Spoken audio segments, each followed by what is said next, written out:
Welcome back to another video. This one maybe a little bit more boring than some of the cool t-shirt stuff that we'll do, but this is critical. You need to have a basic understanding of copyright and trademark, especially when we're using art and graphics and different things to make t-shirts. I'll start this video by saying I'm not a lawyer. I'm not giving you legal advice. I'm just giving you a basic layman's understanding on how I understand it. And if I understand it incorrectly, you should probably seek a lawyer for, more details and, the exact explanations. So let's jump into it. There's two different things that people will talk about, and the line gets blurred a heck of a lot. It's copyright and trademark. They're totally separate. I'll give you some basic examples between the two.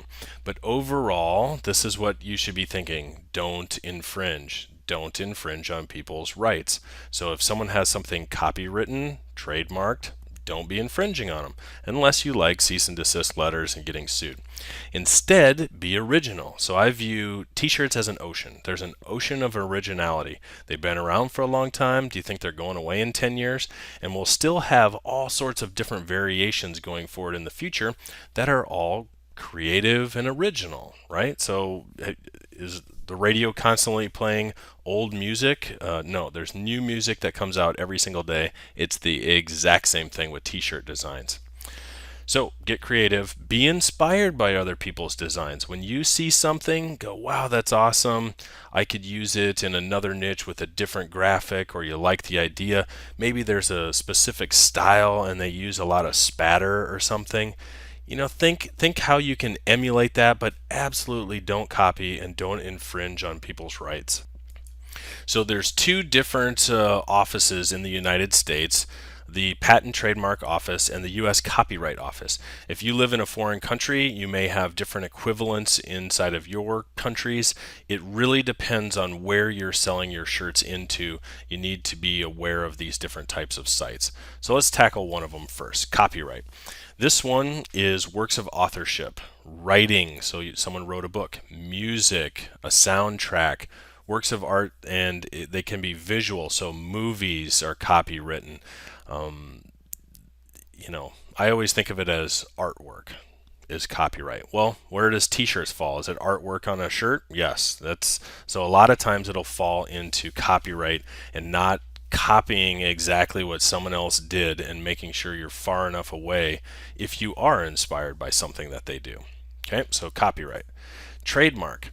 This to me is a little more of the corporate side of things. So it's a word or a phrase or a symbol that they specifically use. So Nike or the Nike swoosh, Coca-Cola, and the specific font that they use when they write out Coca-Cola. Those ones to me are trademarks, service marks. They kind of fall under the same category. You can't use their logo. Think of it like that. You can't just take someone's logo, put it on a shirt, and then sell it. So illegal, they'll come after you. Those are trademarks and service marks.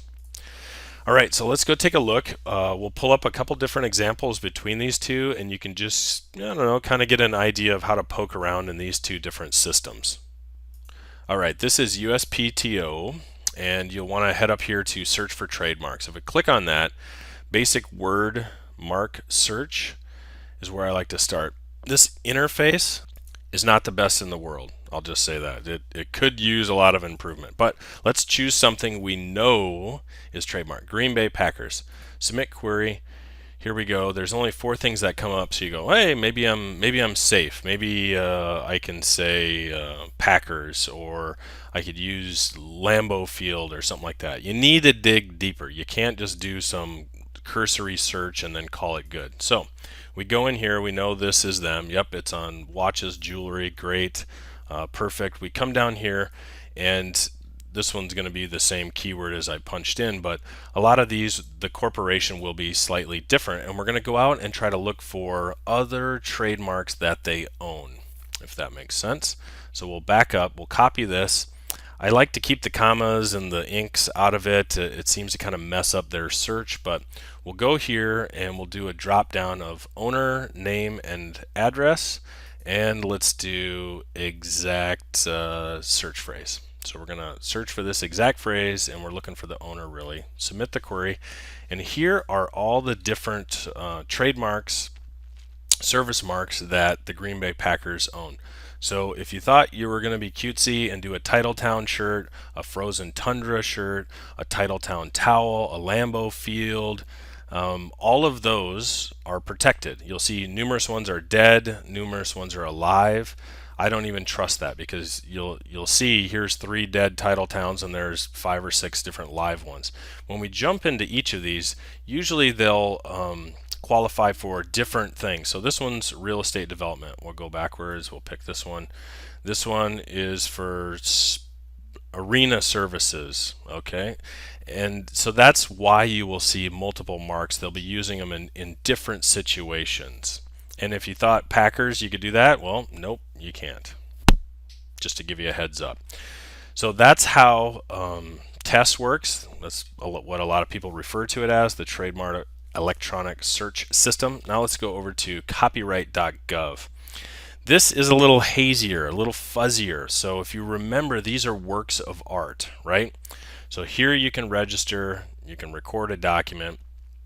In fact, my understanding is the second the artwork is created, copyright applies to it. You actually do not, this is my understanding again, you do not have to register it to have copyrights to that if you created it. So go to search records if you did want to poke around in here a bit. And you can hear some different examples that they have going on here. This is hard though in the sense that you don't know what the artist named it or the keyword. So if you've ever been to an art museum and you looked at this work of art, then you read the title that they named that work of art and it kind of blew your mind because it didn't make sense, well, that's what this entire database is. You would almost have to guess correctly what, what they would name it. Here's a lot of help down here to help you out do some searching of this database. So let's pick something we know would be a copyright. So there's a TV show in the United States called Sons of Anarchy, and it's in its last season here, but you'll see perfect. It pulls up, and in fact there's 226 records. Here are all the different episodes, season 1. Here's a comic book. These are all works of art that copyright is applied to that happens to pertain to Sons of Anarchy. Well, what if you wanted to look up one of their symbols that they use a lot is Reaper. It's a skull and crossbones with a big sickle knife or whatever. When you punch in Reaper, that keyword, all sorts of stuff, Don't Fear the Reaper, which is a song. I saw Bill and Ted's Bogus Journey thing there.